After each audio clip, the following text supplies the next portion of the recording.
কালকে ভিডিও করতে পারিনি, মনের অবস্থাটা সত্যিই খুব খারাপ ছিল, তার সাথে সাথে শারীরিক অবস্থাতেও অবনতি কিছুটা হয়েও ছিল। তাই কালকে সারা দিন ধরে শুধু মোবাইলটাকে নিয়েই বসে গেছি, দেখেছি এর ওর তার ভিডিও, বা আমার ওখানে যারা যারা কমেন্ট করেছে সেই সম্পর্কিত কমেন্টগুলো দেখেছি, কিন্তু কোনো রকমের লাভ রিয়াকশান বা কোনো রকমের আমার প্রতিক্রিয়া বশত আমি কালকে কিছুই করিনি। কালকে আমি পুরোপুরি নিজেকে একটু সময় দিচ্ছিলাম। কখনো কখনো তো নিজেকে সময় দেওয়াটাও খুব দরকার। যাই হোক, খুব সময় কালকে দিয়েছি। আজকে আছি, মোটামুটি আছি। কিছু ক্ল্যারিফাই করার জন্য আবার ভিডিওটা নিয়ে বসলাম। আমি ভিডিওতে যাওয়ার আগে আমি সবার আগে কিছু মানুষের কৃতজ্ঞতা স্বীকার না করলে একদমই হবে না। আমার সবার আগে যে সমস্ত মানুষগুলোকে কৃতজ্ঞতা জানানো উচিত বলে আমি মনে করি, তাদের মধ্যে প্রথম নাম হচ্ছে লিভিং উইথ মেলিদি, রিম্পা, তারপরে কি বলে তনুশ্রী অফিসিয়াল, তারপরে হচ্ছে ওদিকে তোমার দেবশ্রী টুকিটাকি, তারপরে হচ্ছে ওদিকে আরেক মেয়েটির নাম যেন কি কি গৌরী না কি এরকম দেখলাম, ও, তারপরে হচ্ছে দীপ্তিদি, তারপরে সীমাদি, তারপরে আর চৈতালি দি, হোম মেকার চৈতালি, তারপরে পায়েল দি, পায়েল না পিয়ালি না, গ্যালাক্সি অফ কন্ট্রোভার্সি, সোমাদি, মানে আমাদের ওই যা সোমা বুড়ি নামে একটা চ্যানেল আছে, মানে বেঙ্গলি ব্লগার সোমাদি, তারপরে মানে সত্যি আমি অনেকের নাম বলতে গিয়ে না অনেক রকমের ভুলেও যাচ্ছি বলতে গিয়ে। মানে আমি এদেরকে, এই সমস্ত তো ক্রিয়েটার দিদিরা তো ছিলই, আর সবচেয়ে বড় কথা, কালকে সুতপাস ওয়ার্ল্ড, কালকে সুতপাও আমাকে নিয়ে ভিডিও করেছে। সবাইকে বলবো অসংখ্য কোটি ধন্যবাদ। তার সাথে তো আছে আমার হাজার হাজার ভালোবাসার প্রিয় মানে ভিউয়ার্সরা। আমি সবার উদ্দেশ্যে বললাম, কার নাম নিতে যাব কারকে নেব না, সেই জন্য বললাম সমস্ত সকল দর্শকরা যারা আমাকে ভালোবেসে, যারা আমার অনুভূতিটাকে বুঝে, যারা আমার কষ্টকে বুঝে ওখানটায় তোমাদের মতামত, তোমাদের গুরুত্বপূর্ণ মতামত তোমরা দিয়ে গেছো, এবং যে সমস্ত ক্রিয়েটাররা, সে আমার পক্ষের ক্রিয়েটারই হোক বা আমার বিপক্ষের ক্রিয়েটারই হোক, যারা আমাকে বুঝে আমার এই জায়গাটা নিয়ে যারা ভিডিও করেছো, তাদেরকে বলবো অসংখ্য অসংখ্য কোটি কোটি ধন্যবাদ আমাকে বোঝার জন্য। আর সর্বোপরি সুতপাকেও একটা কথা বলবো, তুমি যেমন আমাকে বলেছো আমার মা হওয়া নিয়ে, আমিও তোমাকে বলবো, আমি সেদিনও তোমাকে বলেছিলাম, যেদিন তোমার সাথে আমার প্রথম মিট আপ হয়েছিল, সেদিনও আমি তোমাকে বার্থডে উইশ করে বলেছিলাম তোমার কোলেও যেন একটা সন্তান আসুক। আমি তোমার ক্ষেত্রেও চাইবো ভগবান যেন তোমাকেও একটা সত্যি সুস্থ একটা সুন্দর একটা সন্তান দিক, একটা ফুটফুটে ছেলে বা মেয়ে তোমাকেও দিক। এইটুকু আমার তরফ থেকে তোমার মানে তোমাকে বলা আমার একটা ভালোবাসা বলো, যাই বলো। হ্যাঁ, অনেক রকমের কাদা ছোড়াছুড়ি করেছি, বা তুমি কিছু সেইভাবে করোনি, হ্যাঁ, কিন্তু আমি করেছি। পরবর্তীকালে আর সেইভাবে করব না বলেই আশা করি, নিজেকেও সেই দিক থেকে নিজেকেও সংযত করব। তবে হ্যাঁ, তুমি যে ভিডিওটা করেছো সত্যি আমার ভালো লেগেছে। ও, আর একজন দিদির নাম না করলে সত্যিই আমার মানে ধুরা থেকে যাবে, সে হচ্ছে পারমিতার একদিন, পারমিতাদি। পারমিতাদি, তুমি কমেন্ট করেছো আমি দেখেছি, তুমি বলেছো যে তুমি আমাকে পছন্দ করো, আমিও কিন্তু তোমাকে খুবই পছন্দ করি, তুমি বিশ্বাস করো, আমিও কিন্তু তোমাকে খুবই ভালোবাসি। তার জন্য তোমার গলার গান শুনতে যেতাম। হ্যাঁ, আমি গানটাকে ভীষণ পছন্দ করি বা ভালোবাসি, আমিও গান শিখেছি। যাই হোক, সেই জন্য কিন্তু তোমার গানটা আমি শুনতে যেতাম। যাই হোক, তুমি আমাকে বুঝেছো। যাই হোক, মানে এই ব্যাপারটা না আমার ভালো লেগেছে যে তুমি এসে কমেন্ট করেছো, মানে খুবই আনন্দ পেয়েছি, সবাই তোমরা আমাকে বুঝতে পেরেছো। যাই হোক, এবার আমি আমার মূল বিষয়ে ঢুকি, তার আগে আমার ইন্ট্রো। হ্যালো বন্ধুরা, কেমন আছো তোমরা সবাই? আশা করি তোমরা সকলেই ভালো আছো। আমি কালকের থেকে আজকে একটু মোটামুটি আছি।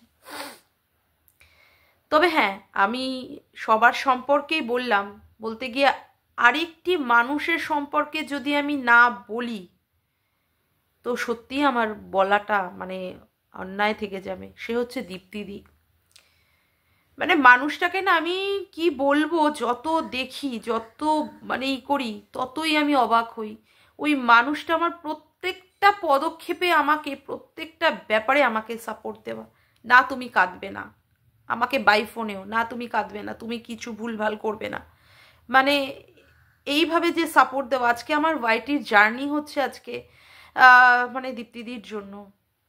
না তুমি পারবে, না তুমি এগিয়ে যেতে পারবে, এইভাবে সাপোর্ট দেওয়া। তার সাথে তো রিম্পা আছেই, রিম্পাকেও আমার মানে কি বলবো, মানে আমাকে সাহস দেওয়া, দিদিভাই তুমি এইভাবে বলো, দিদিভাই তুমি এইভাবে বলো না, এইভাবে বলা। সত্যি এই মানুষ দুটোকে না আমি মানে হয়তোবা আমি কিছুটা হলেও ভালো কর্ম করেছিলাম যে দীপ্তিদি আর রিম্পার মতো আমি দুটো ভালো মানুষ, আমার বন্ধু বলো বা যাই হোক, এই দুটো মানুষ আমি পেয়েছিলাম। ভগবানকে বলবো, ভগবান এই দুটো মানুষ যেন আমার পাশে সব সময় থাকে, ওরা ভালো থাকুক, এইটুকুই আমি চাইবো। ওদের তুমি ভালো রেখো, আর ওদের সঙ্গ যেন আমি সারা জীবন পেতে পারি।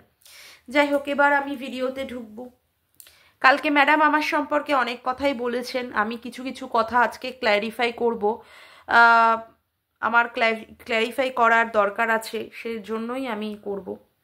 ম্যাডাম কালকের আমার কান্নাটাকে নিয়ে মনে করেছেন এটা একটা ফেক, এটা কে কাঁদতে পারে এইরকম অনেকবার ভুল করছিলেন। আধা ঘন্টা, তারপরে বললেন 1 ঘন্টা, 1.5 ঘন্টা, 42 মিনিট এরকম। না, আমি মনে হয় অতক্ষণ সময় নিয়ে কাঁদিনি, সময়টা আপনি অনেকটা বেশি বলে ফেলেছেন, মনে হয় 32-33 মিনিটের কেঁদেছি। আপনি বললেন কে কাঁদে, আপনি একজন মা, হ্যাঁ অবশ্যই সবসময় চাইবো আপনার সন্তান সুস্থ থাক, আপনার কোলের মধ্যে থাক, ভগবান ভালো রাখুন, আপনিও ভালো থাকুন।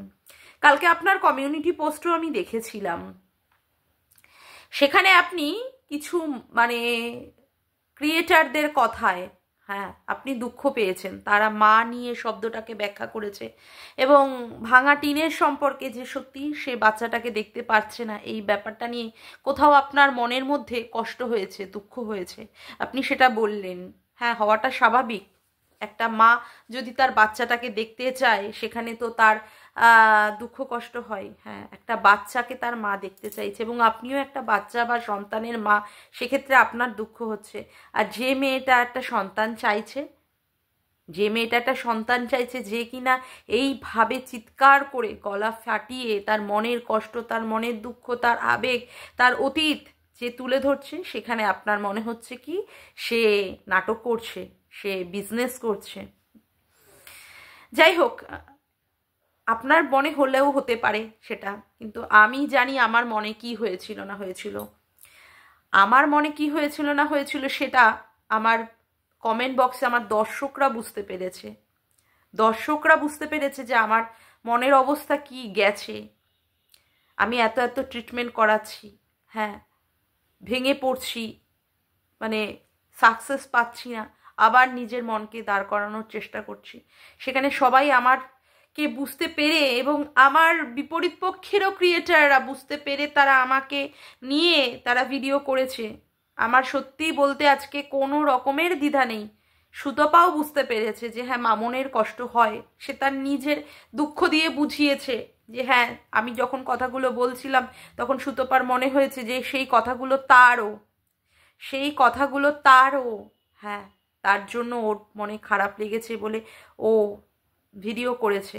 আর সেখানে যদি আপনার মনে হয় যে আমি ওটাকে নিয়ে নাটক করছি বা ওটাকে নিয়ে আমি বিজনেস করছি, তাহলে আমার কিছু বলার নেই।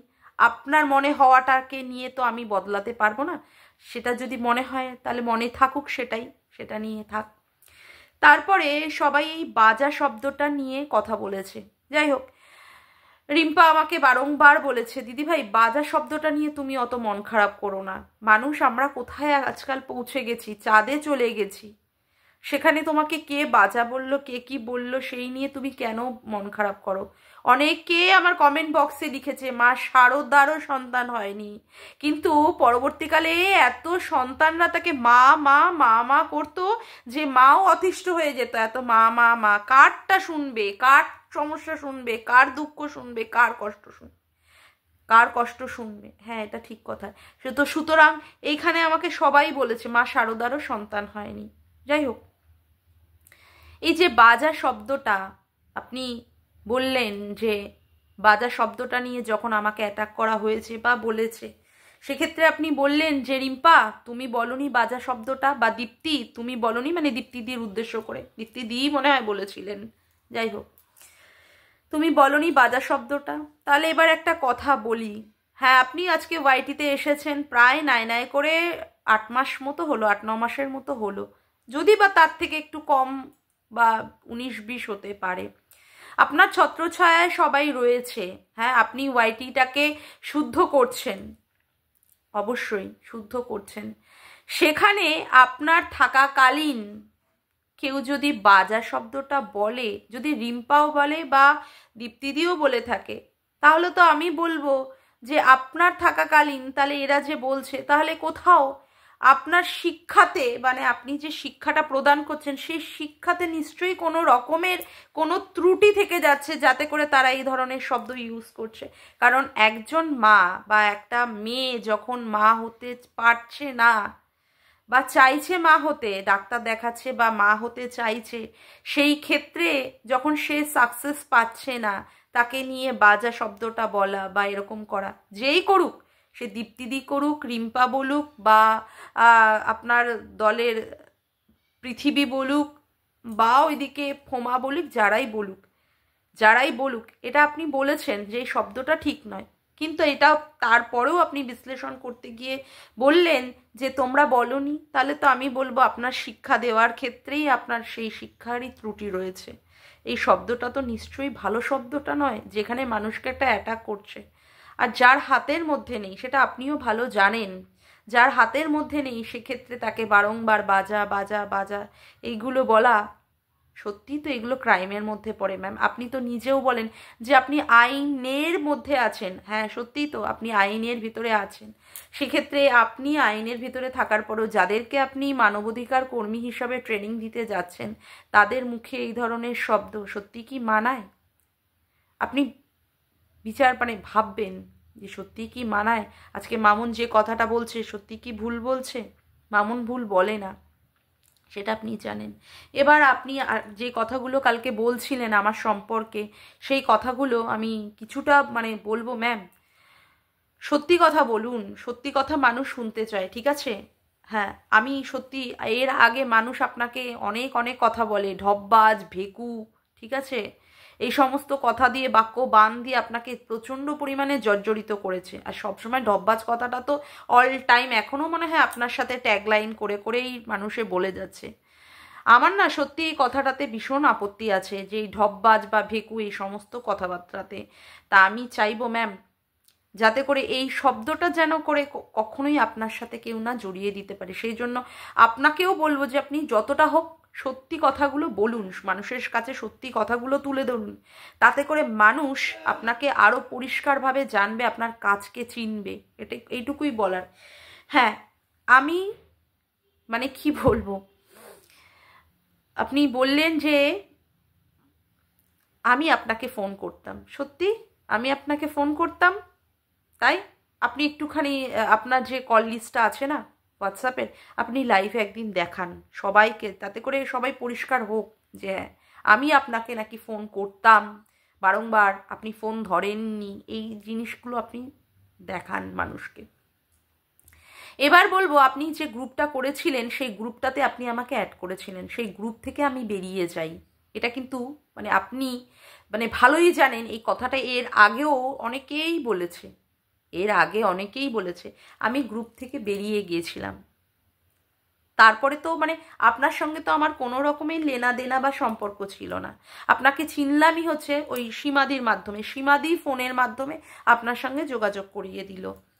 তারপরে গ্রুপ থেকে বেরিয়ে যাওয়ার পরে আমরা কিন্তু সত্যি, আমি বিশেষ করে, আমরা বলা ভুল, আমি বেরিয়ে যাওয়ার পরে আপনার সাথে আর কন্ট্যাক্ট করা, কি করে কন্ট্যাক্ট করব বলুন তো? আপনার নাম্বার না আছে কিছু, কোনো কিছুই আমার কাছে ছিল না, না আপনার ওই সমস্ত কিছু।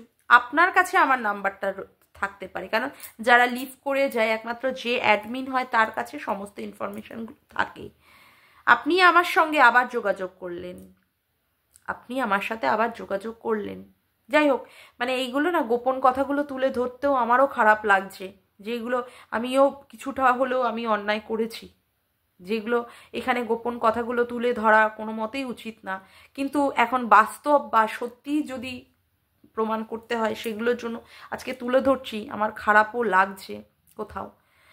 যাই হোক, এরপরে আপনি কিন্তু আমাদের ফোন করেছিলেন, গ্রুপে নিয়েই ফোন করেছিলেন, এবং যখন এই ওয়াইটির দাদাভাই আমার মাতৃত্বহীনতা নিয়ে যখন এই ধরনের কথা বলেছিল, সেই সময় আপনি কিন্তু এই আজকে যাদের আপনি মানবাধিকার কর্মীর পদে নিয়োগ করবেন তাদের সঙ্গে আপনি একদিন গ্রুপ কলে ফোন করেছিলেন। হ্যাঁ, অনেক রাত্রে ছিল সেটা, এবং সেই গ্রুপ কলে ছিল সীমাদি, সেই গ্রুপ কলে ছিল সীমাদি, এবং সেই গ্রুপ কলে ছিল রিঙ্কুদি। আজকে নাম ধরে ধরেই বলছি, গ্রুপ কলে ছিল রিঙ্কুদি। সেখানে আপনি বলেছিলেন যে দেখো, এই মাতৃত্বহীনতা নিয়ে যেই কথাগুলো হচ্ছে, যেগুলো এই বলছে, এগুলো নিয়ে ঠিক নয়, তোমরা কালকে একে নিয়ে করো, স্ট্রিম লাইভ করো বা টুগেদার লাইভ করো। হ্যাঁ, ওরাও করেছে, যেটা করেছে সেটা অস্বীকার করা নেই, ওরাও করেছে।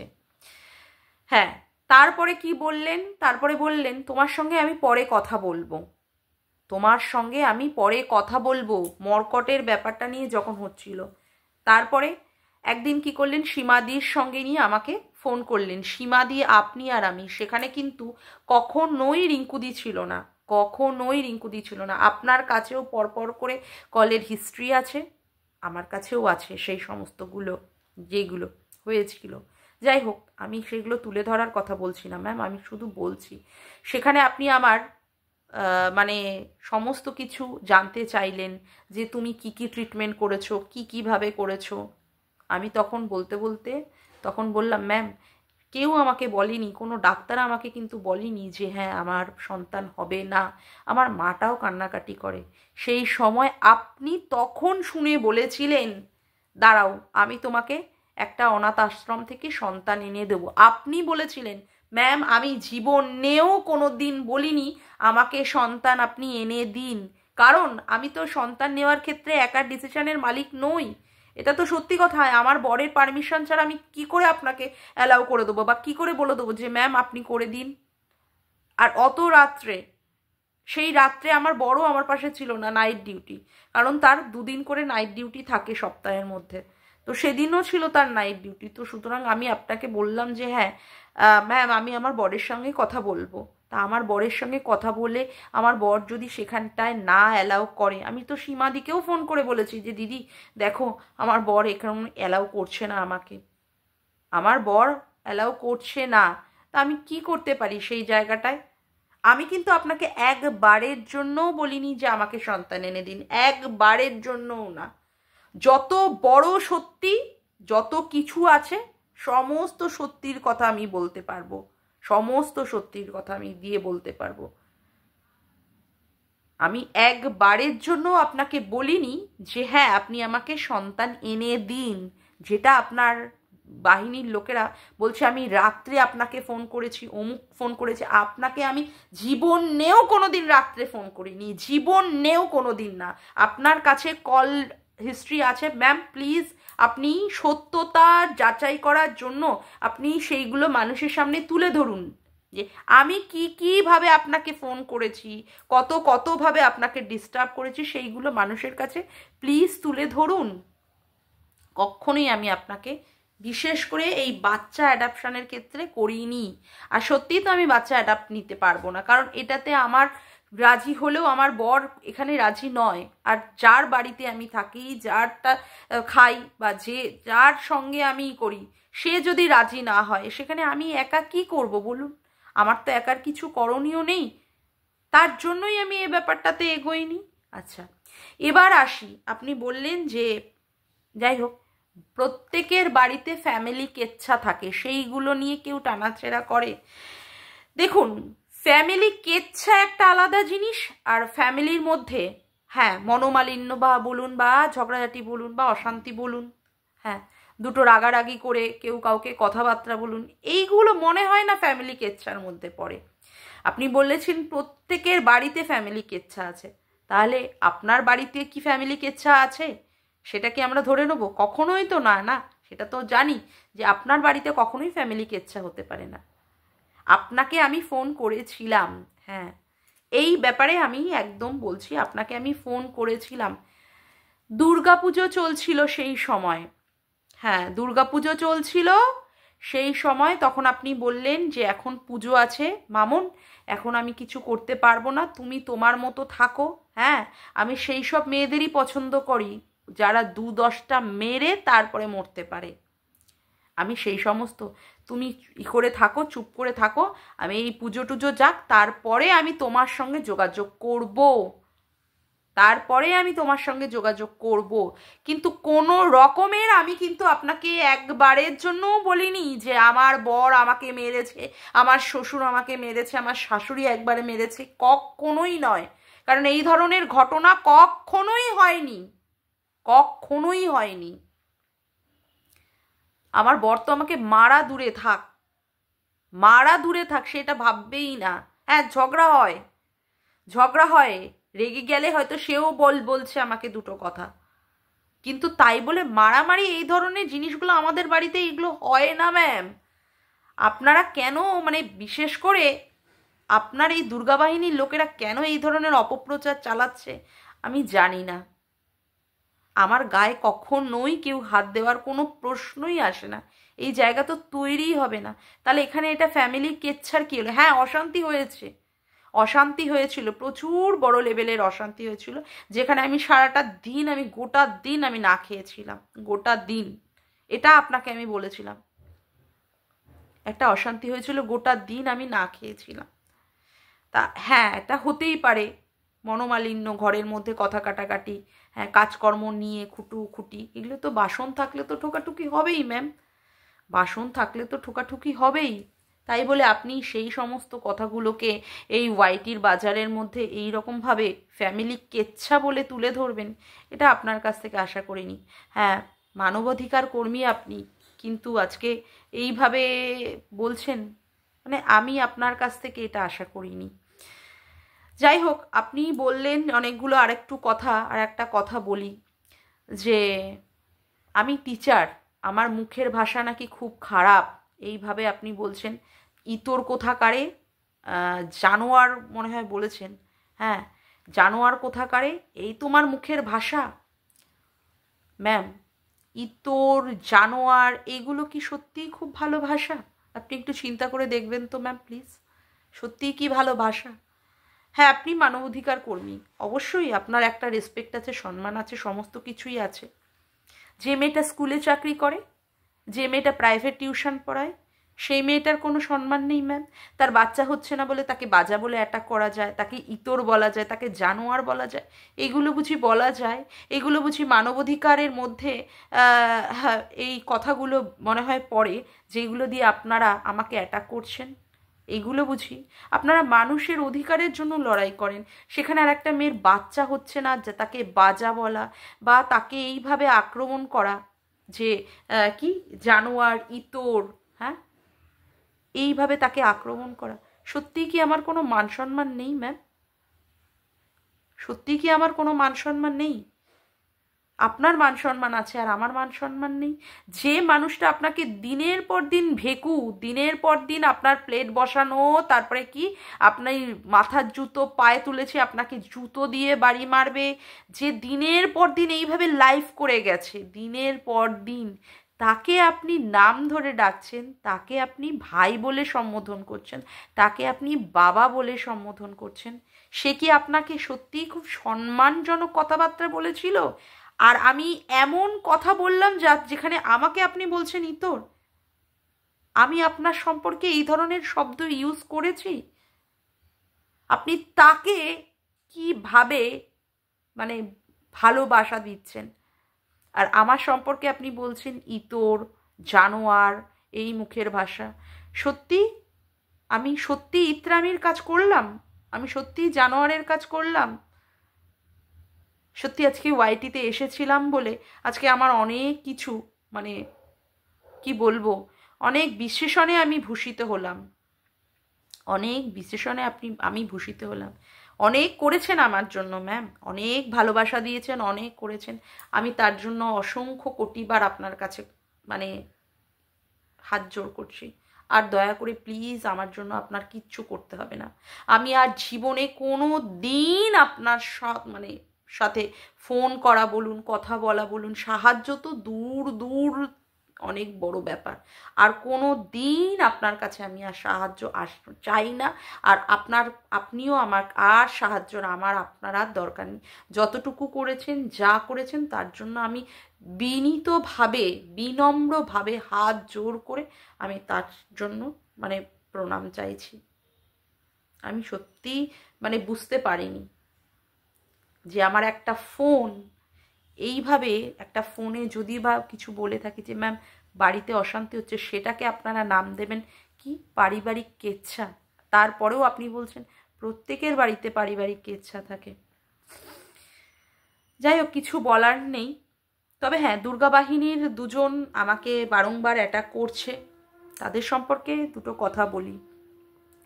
প্রথমেই আসবো আমি সোমা, তার নাম ধরেই বলছি। আমি ম্যাডামকে কটাক্ষ করেছি বা যাই করেছি, আমি কিন্তু তোমার বাবাকে টেনে কথা বলিনি। তুমি আমার সম্পর্কে বলছো, তারপরে বলছো তোর বাবা আমাকে খাইয়েছিল। আমার বাবা যদি তোমাকে মানুষ করতো তাহলে তুমি এরকম অমানুষ তৈরি হতে না, যেখানে অন্যের বাবাকে টেনে কথা বলছো। আমি কিন্তু তোমার বাবা, বাড়ির বাচ্চা কাউকে টেনে কথা বলিনি, কারণ আমার বাবা সেই শিক্ষা দিয়েই আমাকে বড় করেছেন এবং তিনি মানুষটা পৃথিবীতে নেই, সেই মানুষটা পৃথিবীতে নেই। আমি তোমার বাড়ির লোককে টানার মতো কোনো প্রয়োজন মনে করি না, সেই শিক্ষাটা আমার আছে। কিন্তু তোমার সেই শিক্ষাটা মোটেই নেই বলে তুমি আমার মৃত বাবাকে ধরেও পর্যন্ত টানছো। এটা হচ্ছে তোমার শিক্ষা। হ্যাঁ, এটাই হচ্ছে তোমার শিক্ষা। আর আরেকজনকে বলবো, যে আমাকে বলছে যে আমার বর নাকি আমাকে কেলায়, রাতের বেলায় কেলায়। হ্যাঁ, কেলানো শব্দটা সত্যি আমি এই মানে ফার্স্ট টাইম শুনলাম। কেলানো শব্দটা আমি জানতাম না। আমার মানে বর আমাকে কেলায়, আমি নাকি চপর চপর করি, আমার শাশুড়ি আমাকে কেলায়। রাত্রি 1টার সময় নাকি আমি ম্যাডামকে ফোন করেছি। আমি ম্যাডামের উদ্দেশ্যেও বলছি আর তোমাদের উদ্দেশ্যেও বলছি, ম্যাডামকে না যে ওই সমস্ত কল রেকর্ডিংগুলো ফাঁস করতে বলো, যেখানে আমি রাত্রি 1টার সময় ম্যামকে ফোন করে বলেছি আমার বর আমাকে কেলায় আর আমার শাশুড়ি আমাকে কেলায়। আর সবচেয়ে বড় কথা, তুমি তো একজন ফোন মানে কল রেকর্ডিং করার মাস্টার, কারণ কলগুলো রেকর্ডিং করে করে তুমি তোমার দিদিভাইকে মানে ম্যাডামকে দিয়েছো। সেই সমস্ত কল রেকর্ডিংগুলো জানতে পেরেছি। তা আমার বর যে কেলায় তোমার কাছেও নিশ্চয়ই আমি বলেছিলাম, তা সেই কল রেকর্ডিংগুলো তুমি এবার পরিষ্কারভাবে মানুষের সামনে, জনগণের সামনে তুলে ধরো, তাই না? জনগণের সামনে তুলে ধরা। শোনো, আমার বর আমায় মানে এইটা তো আমি ভাবতেই পারি না, দুঃস্বপ্নে। হ্যাঁ, রাগারাগি হয়, কথা কাটাকাটি হলো, খাওয়া দাওয়া হলো না, এটা হয়। আমি অনেক রাগ করে হয়তো না খেয়েই থাকি, এটা আমার খুব বাজে স্বভাব। খুব বাজে স্বভাব, সারাদিন আমি রাগ করে থাকি, জল পর্যন্ত আমি মুখে নিই না, সেটা দীপ্তিদি জানে। আমি খুব রেগে গেলে একদম না খাওয়া। হ্যাঁ, আর একটা কথা তোমাকে বলি, যে আমার বর কেলায় কি না, মানে এইগুলো নিয়ে না মানে বলতেও আমার ঘেন্না লাগে, লজ্জা লাগে। আর যাই হোক, তোমার মতো অ্যাটলিস্ট মানে আমাকে সুইসাইডের মতো জিনিস অ্যাটেম্প করতে হয়নি, বলতে আমি বাধ্য হচ্ছি। তোমার মতো আমাকে সুইসাইডের জিনিস অ্যাটেম্প করতে হয়নি। তা কার বাড়িতে কাকে কেলালো কি কেলালো না, তোমার থেকে ভালো প্রমাণ মনে হয় আর কিছু নেই, তাই না? তোমার থেকে ভালো প্রমাণ মনে হয় আর কেউ হয় না। আর একটা বলি, আগে তো ভালো করে শিক্ষাটা শেখো, তারপরে তো মানবাধিকার কর্মী ট্রেনিং নেবে। হ্যাঁ, কেউ আমাকে লাড়ুক, আবার কি কথা, কেউ আমাকে লাড়ুক, আমি লেড়ে দেবো। এ আবার কি শব্দ, লাড়ুক? হ্যাঁ, আমার সম্পর্কে বলতে বলতে তোমরা কালকে স্ট্রিম লাইভ করে বলছো লাড়ুক।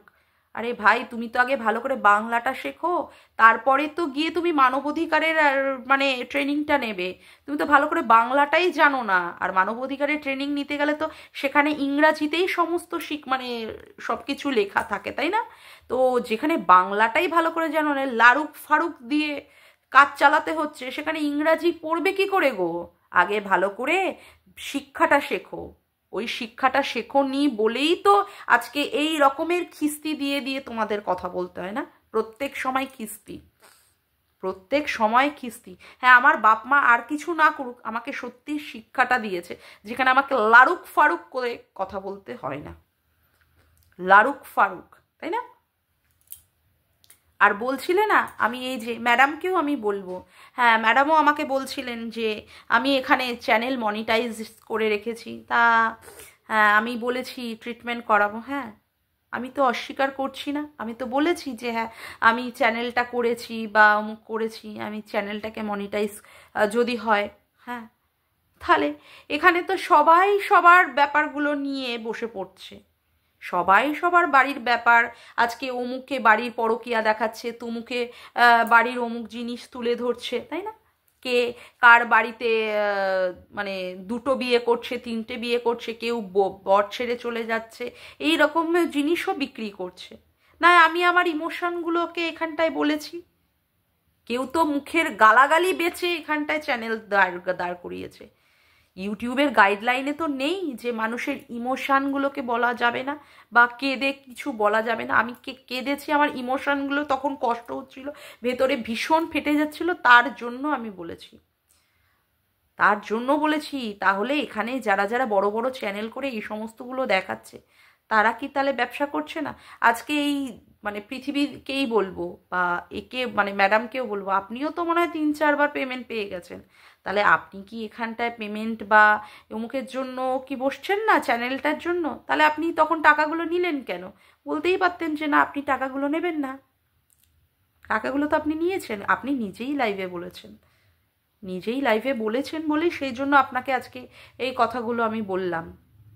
হ্যাঁ, সত্যি আমার টাকার দরকার ম্যাম, সিরিয়াসলি আমার টাকার দরকার। কারণ আইভিএফ করতে গেলে কোনো 1 টাকা 2 টাকা না, 2 থেকে 3 লাখ টাকা করে করে এক একটা পার আইভিএফ হয়ে যায়। আমার অলরেডি 2টো আইভিএফ ফেইলিওর হয়েছে, 2টো আইভিএফ আমার ফেইলিওর হয়েছে। আমার এত কোটি কোটি টাকার সম্পত্তি নেই যেখানটায় আমি বারংবার এটাকে করতে পারবো। আর আজকে আমি এই ট্রিটমেন্টটাও করাতে যাব, আবার যাচ্ছি। হ্যাঁ, আমার টাকার দরকার। হ্যাঁ, আমি এখানে টাকার জন্যই আজকে চ্যানেল খুলে আজকে মনিটাইজেশন করাচ্ছি।